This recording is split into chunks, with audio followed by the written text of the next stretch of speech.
નમસ્કાર મિત્રો, વિડીયોમાં તમારું સ્વાગત છે। જી હા મિત્રો, અત્યારે હાલના મોટા અને મહત્વના સમાચાર સામે આવી રહ્યા છે। તો મિત્રો, સમાચારમાં વાત કરીએ તો પાવાગઢ ખાતે મહાકાળી માતાના દર્શન કરવા આવેલા વાપીના એક પરિવાર માટે દુઃખદ ઘટના બની છે। ડુંગર પર દર્શન કર્યા બાદ એક મહિલાને હાર્ટ એટેકથી મોત નીપજ્યું હોવાનું જાણવા મળ્યું છે।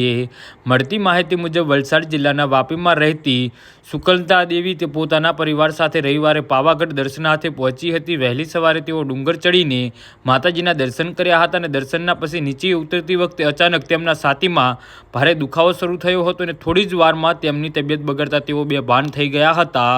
સ્થળ પર હાજર સુરક્ષાકર્મીઓ અને તબીબી ટીમે તાત્કાલિક પ્રાથમિક સારવાર આપી હતી અને બાદમાં 108 એમ્બ્યુલન્સ દ્વારા હાલોડ સરકારી હોસ્પિટલ ખાતે ખસેડવામાં આવી હતી। જી હા મિત્રો, તો આના વિશે તમારું શું કહેવું છે તો નીચે અમારી કમેન્ટ બોક્સમાં જરૂરથી જણાવજો અને અમારી યુટ્યુબ ચેનલને સબસ્ક્રાઈબ કરવાની ભૂલતા નહીં। વિડીયો પૂરો જોવા બદલ તમારો ખૂબ ખૂબ આભાર।